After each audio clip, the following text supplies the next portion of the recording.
I first met Mrs. Bennet on the coldest morning of the year. I had just moved into the small apartment complex on Maple Street, new job, new city, no friends, no family nearby. I was 26 and thought independence would feel like freedom. Instead, it felt like silence. That morning, I was struggling to get my old heater to work when there was a gentle knock on the door.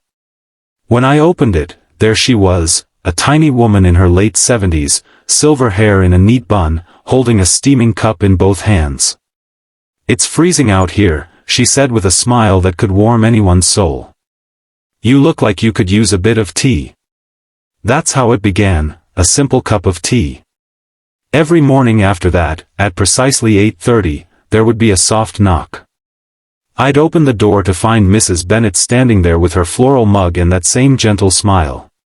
Sometimes she stayed to chat, sometimes she just handed me the tea and wished me a good day. We didn't talk about anything extraordinary, the weather, my new job, the noisy upstairs neighbors.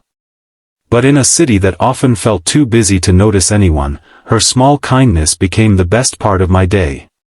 One morning, about 2 months later, I realized she hadn't come by. No knock. No tea. I tried to shake it off, but something felt wrong. I went to her apartment, 2 doors down, and knocked. After a long pause, I heard her voice, weak but steady. "Come in, dear."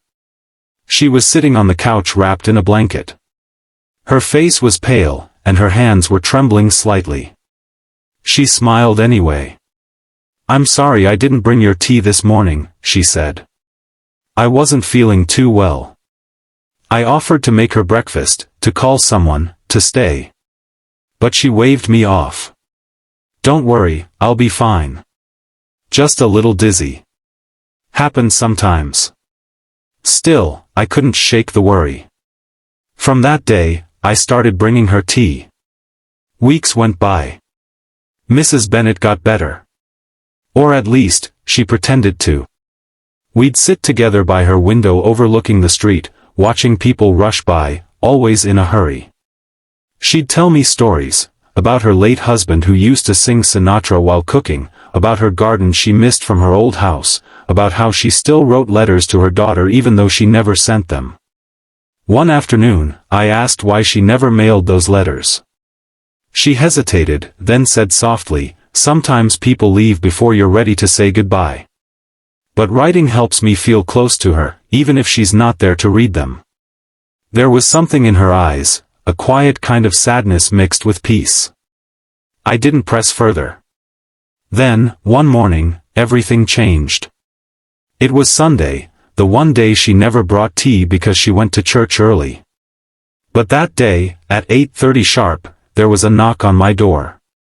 When I opened it, Mrs. Bennet stood there, holding not one cup, but a small tray with tea, biscuits, and a folded piece of paper underneath. "I wanted to bring you something more than tea today," she said softly. "Sit with me." We sat together at my small kitchen table. She poured the tea, her hands a little unsteady but her eyes calm. After a quiet sip, she slid the folded paper toward me. "I wrote you a letter," she said. "For when I'm not around." I froze. "Don't say that." "Oh, I'm not planning to go anywhere," she smiled gently, "but one never knows, does one?" I didn't know what to say, so I didn't. We just sat there, sipping tea, letting the silence fill the room like an old song. 2 days later, I noticed the ambulance lights flashing outside my window. My heart sank. Mrs. Bennet had passed away peacefully in her sleep. The next morning, my door felt colder, heavier. No knock. No tea.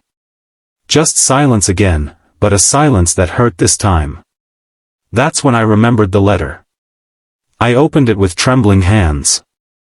Her handwriting was neat and careful. "Dear Alex. Thank you for letting an old woman feel useful again. You may not realize it, but you gave me something precious, company. You reminded me that kindness doesn't fade with age, it only changes shape. I've left you my tea set. Keep the tradition alive. And whenever you share a cup with someone new, think of it as passing on a little warmth from me. Love. Mrs. Bennet. I sat there crying, not because I'd lost her, but because she had given me something I didn't know I needed, a reason to care again. A few weeks later, I started a new ritual. Every morning at 8:30, I brewed 2 cups of tea.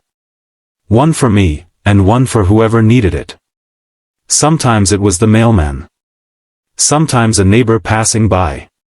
Sometimes just a stranger sitting alone on the bench outside. Each time, I'd tell them about Mrs. Bennet, the woman who believed that a simple cup of tea could change a day, maybe even a life. And maybe she was right. Because even now, whenever the steam rises from that floral cup, I swear I can almost hear her voice whisper. Warm hearts, warm tea, that's all the world really needs. Sparkle's moral. Kindness doesn't need grand gestures, sometimes, it's just a cup of tea, a moment of presence, and a heart willing to care.